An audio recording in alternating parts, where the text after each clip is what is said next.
저번 시간에 이어서 2020년 2차 대비 OX 11회 우리가 간단히 OX 문제풀이 해보도록 하겠습니다. 저는 더 센 경찰학교론 저자 황준혁 쌤입니다. 약간 제가 이런 동영상 촬영을 약간 미흡해서요. 10회 분에서 약간 뒤에가 한 20초 정도 잘렸는데요. 여러분들 아량으로 이해해 주시기 바랍니다. 바로 1번 문제부터 진행해 보도록 하겠습니다. 자, 1번 실종아동 등의 보호 및 지원에 관한 법률입니다. 법률상 아동 등이란 그랬죠. 아동 등이란 약주인 또는 유기되거나 사고를 당하거나 길을 잃은 등 사유로 보호자부터 이탈된 아동 등을 말한다. 뭐 맞는 것 같습니다만 이거는 아동 등의 개념이 아니고 실종 아동 등의 개념입니다. 네, 틀렸습니다. 아동 등이란 실종 당시입니다. 실종 당시, 실종 신고 당시가 아니에요. 18세 미만입니다. 이하가 아니고 아동, 그 다음에 직접장애인, 자폐성 장애인, 정신장애인, 치매 환자까지 합쳐서 우리는 아동 등 이렇게 표현합니다. 그런데 약주인, 유기, 사고를 당하는 길을 잃은 등 사유로 보호자로부터 이탈된 아동 등 우리는 실종 아동 등이 난다. 구별하다 알아두실 필요가 있어요. 이거는 이제 승진 문제 나왔던 내용입니다. 네, 틀렸고 2번 사법경찰관리의 아동학대 피해 아동에 대한 응급조치 그랬죠. 응급조치는 72시간을 넘을 수 없습니다. 다만 검사가 임시조치를 법원에 청구했을 때는 임시조치 결정 시까지 연장이 된다 그랬어요. 그러면은 아동학대 피해 아동에 대한 응급조치가 네 가지가 있는데 모두 다 72시간이냐? 그건 아니라는 거죠. 좀 전에 피해 아동에 대한 응급조치는 인재, 그 다음에 인재 격리였죠. 그 중에 제지는 72시간이 아니고 자, 인도 있죠. 인도. 보호시설 등의 인도. 긴급치료가 필요할 때 의료기관의 인도. 그랬죠. 그 다음에 격리조치 있죠. 이것들은 72시간을 넘을 수 없다. 이겁니다. 오케이.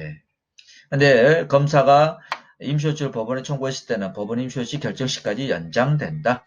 그 다음에 3번 실종아동 등 및 관련 규칙상 장기 실종아동 등이란 그랬죠. 그럼 48시간 나와야 되죠. 자, 실종된 지 48시간이 경과한 후에도 발견되지 않는 찾는 실종아동 등을 말한다. 맞는 것 같죠? 내가 틀렸죠. 실종된 지가 아니고 보호자로부터 신고를 접수한 지. 오케이. 실종 가출 신고를 접수 후입니다. 48시간 경과한 후에도 발견되지 않는 찾는 실종아동 등을 말한다. 그랬어요. 그 다음에 4번. 가정폭력범죄 처벌단 특례법상 진행 중인 가정폭력범죄에 대하여 신고를 받은 사법경찰관리는 즉시 현장에 나가서 피해자의 도움이 있는 경우에 보호시설 등의 피해자를 인도해야 한다 이겁니다. 그런데 긴급치료 필요할 때 피해자 의료기관 인도하는 조치는 동의 필요 없습니다. 네, 틀렸습니다. 동의 여부와 상관없이 이렇게 나와야 되죠. 네, 틀렸습니다. 그 다음에 5번 가정폭력범죄 처벌단 특례법상 사경관은 응급조치에도 불구하고 가정폭력범죄 재발될 우려가 있고 긴급을 요하여 법원 임시조치 결정을 받을 수 없을 때는 직권 또는 피해자나 법정대인의 신청에 의해서만 만자가 붙었죠. 직권으로도 가능해요. 그래서 틀렸습니다. 긴급 임시조치를 할 수 있다. 그래서 직권 또는 피해자 또는 법정대인의 신청에 의해서 가능하다. 틀렸고 6번 경비업법상 기계경비 업무 나오죠. 경비업법상 경비 업무는 시설경비, 그 다음에 신변보호, 호성경비, 특수경비, 기계경비가 있어요. 근데 여기서 시설경비하고 기계경비 두 개를 개념을 비교해서 알아두셔야 되고요. 특수경비의 개념도 정확히 알아두셔야 돼요. 자, 기계경비 업무입니다. 경비 대상 시설에 설치한 기기에요. 감지 송신된 정보를 그 경비 대상 시설 내의 장소가 아니고 외의 장소에 설치한 관제 시설의 기기로 수신하여 도난, 화재 등 위험 발생을 방지하는 업무이다. 그래서 틀렸죠. 경비 대상 시설 외의 장소입니다. 설치한 관제 시설. 그래서 틀렸고 7번 경비업법상 경비업을 영위하고자 하는 법인은 도급받아 행하고자 하는 경비 업무를 특정하여 그 법인의 주 사무소 제지 관할 지방청장의 허가를 받아야 된다. 맞죠? 경찰청장, 서장, 지자체장 아닙니다. 지방청장 허가를 받아야 된다. 맞습니다. 그 다음에 도교법 내용입니다. 길과장자류 구역이나 보도와 차도가 구분되어 있지 않는 도로에서 보행자의 안전을 확보하기 위하여 안전표지 등으로 경계를 표시한 도로의 가장자리 부분을 말한다. 그래서 구분되어 있지 않은 도로입니다. 그 다음에 여러분들 길 가장자리 구역에서 항상 나오는 게 뭡니까? 보행자는 보도와 차도가 구분된 도로에서 보도의 우측 보행을 해야 되는 거죠. 근데 보도와 차도가 구분되지 않은 도로에서는 보행자는 차마와 마주보는 방향의 길 가장자리 또는 길 가장자리 구역으로 통행을 해야 됩니다. 그래서 길 가장자리 구역은 항상 보도와 차도가 구분되지 않은 도로에 있죠. 9번 교차로나 십자로, T자로나 그 밖에 둘 이상의 도로가 교차하는 부분을 말하는데 가로 열고 봅니다. 보도가 차도 구분되어 있는 도로에서는 차도를 말하죠. 차도, 보도가 아닙니다. 차도를 말한다. 자, 이런 것들은 여러분들 승진 문제 나왔던 문제들이에요. 잘 알아두셔야 됩니다. 보도가 아니고 차도를 말한다 그랬어요. 그래, 틀렸고 10번 자동차란 철길이나 가설된 선을 이용하지 않고 원동기를 사용하여 운전되는 차 가로 열고 견인되는 자동차도 자동차 일부로 보고 자동차 관리법 제3조에 따라서 승용, 승합, 화물, 이런 특수 5개의 자동차가 있죠. 원동기 장치 자전거는 자동차가 아니고 별도의 원동기 장치 자전거 그래서 개념 정리하고 있죠. 그 다음에 건설기계관리법 26조 1항 단서에 해당되는 건설기를 말한다. 이건 10가지가 있어요. 10가지가 있다. 요거는 자동차인 건설기계입니다. 그래서 틀렸습니다. 그 다음에 11번 차마의 운전자는 길가의 건물, 주차장 등에서 도로에 들어갈 때 일단 서행이 아니고 일시정지합니다. 좌측, 우측 부분을 살피는 안전한 여부를 확인해야 된다. 그렇죠? 일시정지합니다. 그래서 틀렸고 12번 특별시장, 광역시장, 특별자치도지사, 시장군수구청장은 보호구역에 이때 보호구역이죠. 어린이 보호구역, 노인 보호구역, 장애인 보호구역을 말하겠죠. 노상 주차장 설치하면 안 되는데 이미 노상 주차장 설치되어 있는 경우에는 특별한 사유가 없으면 이를 폐지하거나 어린이, 노인, 장애인 통행 및 안전에 지장이 없는 곳으로 이전을 하라 그랬어요. 그래서 틀렸습니다. 할 수 있다가 아닙니다. 해야 한다. 13번 어린이 통학버스가 도로에 정차하여 전멸등 등 어린이 타고 내리는 중임을 표시하는 장치를 가동 중일 때에는 자 중앙선에 설치되지 아니한 도로와 편도 1차로 도로에서 이번엔 반대 방향이네요. 반대 방향이 진행하는 차의 운전자는 어린이 통학버스 이르기 전에 일시정지하여 안전확인 후 서행해야 됩니다. 이건 반대 방향이죠.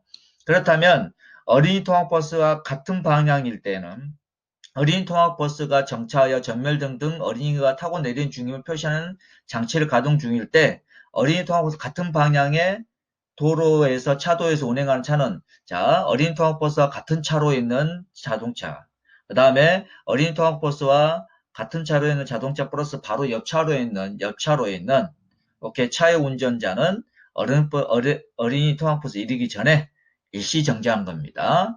자 같은 방향일 때는 어린이 통학버스와 같은 차로 바로 옆 차로에 차의 운전자는 어린이 통학버스 이르기 전에 일시정지합니다. 근데 13번은 반대 방향에서 오는 겁니다. 반대 방향. 그래서 이 경우도 맞습니다. 그 다음 14번 혈중화 골롱도 0.2% 이상입니다. 소주 2병 이상 채워 드셨다 이거죠. 자동차 등 노면 전차를 운전한 사람은 2년 이상 5년 이하 징역, 그 다음에 1,000만 이상 2천만 이하 벌금을 처벌합니다. 2년 이상 5년 이하, 1,000만 이상 2천만 이하. 그런데 자, 음주운전은 자동차 등뿐만 아니라 자전거도 음주운전해서는 안 되죠. 자전거의 경우에는 음주운전했을 때 또는 음주운전 거부를 했을 때는 20만 원의 벌금 그리고 가료 즉 통고처분 대상자. 그래서 자전거 음주운전 3만 원 범칙금이 부과되고 음주추천 거부는 자전거일 때 10만 원의 범칙금이 부과되죠. 그래서 틀렸고요. 14번. 15번 음주, 혈중알코올 농도 0.03% 이상의 운전, 음주 추천 거부를 2회 이상 했습니다. 그래서 음주운전이나 음주추천 거부는 항상 뭐다 자동차 등이란 건 자동차 플러스 원동기 자전거, 노면 전차 이렇게 형사처벌을 하고 있어요. 이런 식으로 2회 이상 했다 이겁니다. 이런 경우에는 가장 세게 2년 이상 5년 이하 징역, 1,000만원에서 2천만원의 벌금에 처하죠. 물론 14번도 운전면허를 취소합니다. 이것도 운전면허를 취소합니다. 그런데 요거는 한 번 이렇게 음주운전 했을 때는 1년 지나면 운전면허 취득할 수 있고요. 요건 2회 이상 했죠? 요거는 2년이 지나야 운전면허를 취득할 수 있습니다. 그래서 15번은 O. 16번. 일종 특수면허는 대형 견인차 면허, 그 다음에 소형 견인차 면허가 있는데 소형 견인차 면허는 총 중량 3.5톤 이하입니다. 3.5톤 이하. 그래 틀렸고요. 군한차 면허가 있다. 이걸 렉카치 하죠. 그리고 2종 보통 면허를 운전할 수 있는 차량 운전할 수 있다. 즉 대형 견인차, 소형 견인차, 군한차 면허를 받은 사람 전부 다 2종 보통 면허 운전할 수 있는 차량을 운전할 수 있습니다. 그래서 3.5톤 이하입니다. 그럼 3.5톤 운전면허 나오는 게 뭐가 있죠?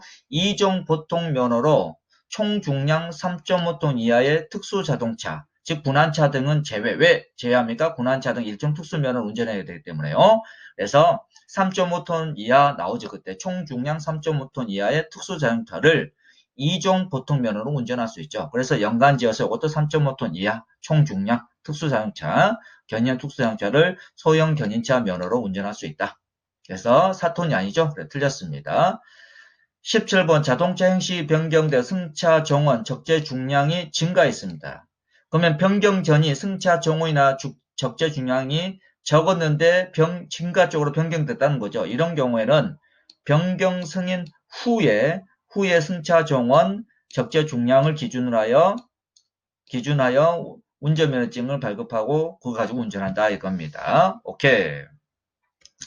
그 다음에 무면허 혈중 알코올 농도 0.26% 상태에서 자 아주 싸가지 잡것이죠. 무면허도 했고 혈중 알코올 소주 2병 이상 처음 마시고 운전하다가 사망사고를 일으켰네요. 이런 경우에는 자 무면허죠. 무면허이기 때문에 위반한 날로부터 사망사고이기 때문에 5년입니다. 5년 동안 운전면허 발급이 제한됩니다. 5년이죠. 그 다음에 19번 교통사고를 야기한 차의 운전자가 피해자를 구호하는데 도교법 54조 1항에 따른 조치를 취하지 않아 도주했네. 인피교통상 교사법 3조 1항이 아니고 특가법 5조의 3 뺑소니 차량으로 기소 의견으로 송치합니다. 특가법 5조 3을 적용해요. 뺑소니는 5조의 3. 그 다음에 여러분들 민식이법 있죠? 위험운전 치의사상죄. 민식이법은 아니고요. 위험운전 치의사상죄가 있어요. 윤창호법이라 해서 이건 특가법 5조의 11이고요. 그 다음에 민식이법이 바로 이제 스쿨존에서의 안전운전 의무를 위반하여 어린이들을 치어서 사망케 하거나 그 다음에 상해를 야기했을 때는 민식이법이라 해서 5조 13을 적용합니다. 특가법. 그래서 교사법이 아니라는 겁니다. 특가법 5조 3으로 처벌한다는 겁니다. 왜? 구호 조치 안 하고 도주했으니까. 뺑소니죠. 그래서 19번 X, 20번 편도 5차로 도로의 1차로 신호에 따라 진행하는 자동차 운전자에게 도로의 오른쪽에 연결된 소방도로에서 오토바이가 나와 맞은편 도로로 가게 하여 편도 5차로 도로를 대각선 방향 가로질러 진행했다. 이걸 예상하여 진행할 주의무 있다 없다? 없다. 없다 이겁니다. 피고인이 그래서 틀렸고요. 음주와 음주운전을 목격한 참고인이 있는 상황에서 음주운전 종료 후 5시간 후 집에서 자고 있는데 적법하게 집에 들어가서 임의 동행한 다음에 음주추정 요구를 했는데 피고인이 불응했습니다. 도교법상 음주추정 불응죄가 성립합니다. 성립하지 않는다가 아니고 한다. 그래서 2년 이상 5년 이하 징역, 1,000만 원 이상 2천만 원 이하의 형사처벌하고 운전면허 취소합니다. 그 다음에 22번 무면허 운전을 위한 도교법 위반죄에 있어서는 어느 날에 운전을 시작하여 다음날까지 동일한 기회에 1년의 과정에서 계속 운전한 경우 등 특별한 경우를 제외하고는 사회통령상 운전하는 날을 기준으로 해서 운전한 날마다 한 개의 무면허 운전죄가 성립한다고 보는 것이 상당하다. 맞죠? 그럼 동일한 기회에 1년의 과정에서 계속 운전했다. 이건 뭐다 여러분들? 우리가 이제 추석이나 구정 때 서울 지역 등에서 지방에 고향 갈 때, 낮에 출발하더라도 그 다음날 새벽까지 운전해서 도착하는 경우 있죠? 이거는 뭐다? 전날 오후에 출발하여 그 다음날 새벽에 도착하니까 연속해서 1년의 과정에서 이틀을 운전한 거죠. 이런 경우를 제외하고는 운전한 날마다 한 개의 운전해제가 성립한다는 겁니다. 그래서 방금 이제 명절 때 이런 식으로 이틀에 걸쳐서 운전한 것은 하나의 운전으로 본다는 거, 하나의 무면허 운전. 그렇죠. 그런 경우를 제외하고는 운전한 날마다 하나하나의 무면허 운전죄가 성립한다는 겁니다. 오케이. 자, 그 다음 23번 특가법 5조의 3 도주차량 운전자에게 대한 가중처벌과 규정과 관련하여 차유교통으로 인한 업무상 과실치사상 사고는 도교법 정하는 도로 또는 도로 아닌 곳 상관없습니다. 도로든 도로가 아닌 곳 교통사고로 제한되지 않는다. 즉 도로든 도로가 아니든 교통사고 다 허용된다는 겁니다. 맞죠? 자, 이렇게 해서 우리는 이제 좀 전까지 OX 여러분들 11회까지 봤습니다. 2차 시험 저와 함께 문풀 준비하셔서요. 같이 듣고 여러분들 2차 시험 같이 저와 함께 여러분들 중견 갑시다. 저도 최선을 다해서 동현 모의고사집, 그 다음에 중견과는 동현 모의고사집 지문을 최선을 다하여 지문 하나를 만들어서 적중하도록 노력하겠습니다. 우리 모두 중견 갑시다. 이상입니다. 충성!